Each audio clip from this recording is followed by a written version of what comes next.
All right, you guys, stop your chitter-chatter. We're a bit behind schedule, so let's dive right in. Today we're going to continue our discussion about the elements of design. We've talked about line and shape and balance in creative works.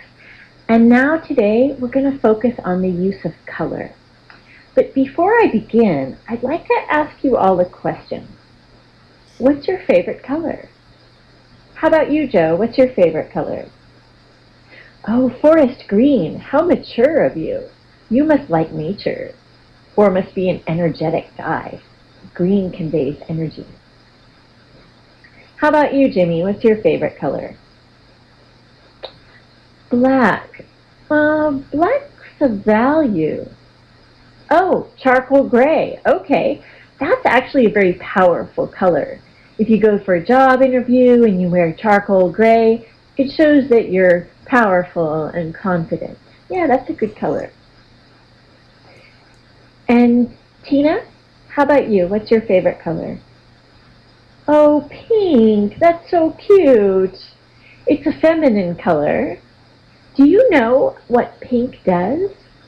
It actually makes you feel hungry for sweets, like donuts and cookies. You know, when you go to a bakery, they put the sweets usually in a pink box because it makes you hungry. And how about you, Linda? Linda, what's your favorite color? Oh, yellow-green. You must be a happy and bright and energetic person. Okay, and Sarah, how about you? Oh, light blue. You must be a very calm person.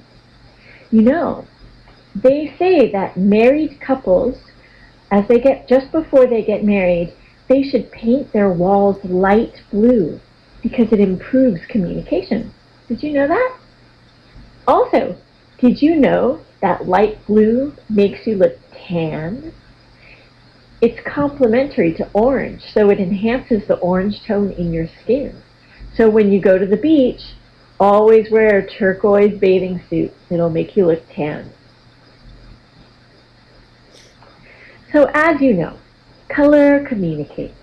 Color is the key part of success to any project. It's the most personal and the most emotional of all the elements. Everyone has colors that they like and they don't like. But understanding how color works can affect a person's body temperature, heart rate, brain activity, and emotional state. And this will affect how people respond to your creative works. So today, we will explore the basic foundation of color. First, I'll introduce the fundamental vocabulary for color. Then, discuss the building blocks of the color wheel. And after the lecture, you'll have an opportunity to do something really fun. You're going to make a color wheel. This will give you a lot of energy because every time you switch from one color to the next, you will be emotionally stimulated. So, to begin, in 1667, a long time ago, Isaac Newton went outside one day with a glass prism. The sun was coming through it, and it projected a spectrum of color. And over time, artists organized the color into a color wheel so that we can pick good color schemes or color plans for our creative work. The basic anatomy of this color wheel that we're going to create has a certain structure, and we all want it to follow the same guidelines, okay? So, we'll start with a couple of terms that I want you to know so that when we're talking about color, you'll know the fundamentals about how to communicate with one another, okay? Let's break it down. Color. There are three most important properties of color, okay? The first one is value, right? Every color has a degree of lightness and darkness, and this is value. Yellow, for instance, is the lightest of all our colors, so it sits at the top of the color wheel. It floats, okay? Violet is the darkest hue, and so it sits at the bottom. It's heavy. It has weight. So the first property of color is value, okay? You all understand that? All right. If we take a look at reds and greens are very similar in value.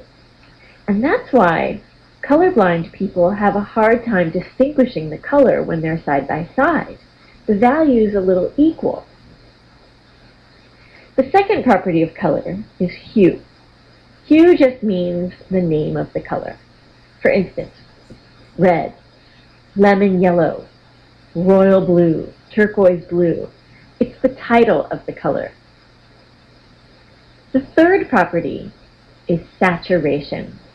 And saturation refers to the purity of the color. Saturation is bright. Like when you have a paint tube, like when you pull the paint right out of the tube, that's saturation. It's the full color.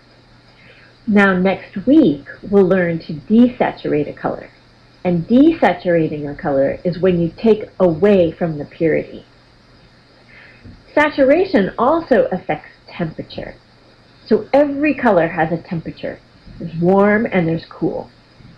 We can divide a fine line between the middle of the color wheel. On one side are the warm colors, and the other side are the cool colors. Typically, any color that's considered cool has blue. And also any color that's warm, it probably has orange in it. So let's take a look at the building blocks of the color wheel.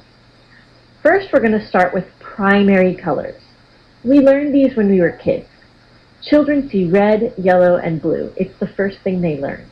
And they are the primary building blocks of our color wheel. With these colors, we can create all the other colors. So a primary plus a primary equals a secondary color. For instance, red and yellow equal orange, and yellow and blue equal green, and red and blue equals violet, or purple. I call it violet. Now everything in between the primary and secondary colors are called tertiary colors. Can everyone say tertiary? These are colors like red-orange, red-red-orange, or yellow-green, yellow-yellow-green, or blue-green, and blue-blue-green, and the like. All right, so these are the basic elements of our color wheel. It's a way for artists to organize colors, and we can create color schemes by combining colors in a certain way and mixing colors in various ways. And this creates color harmony, okay? So, are you ready to start working on your color wheels? Okay, let's start painting.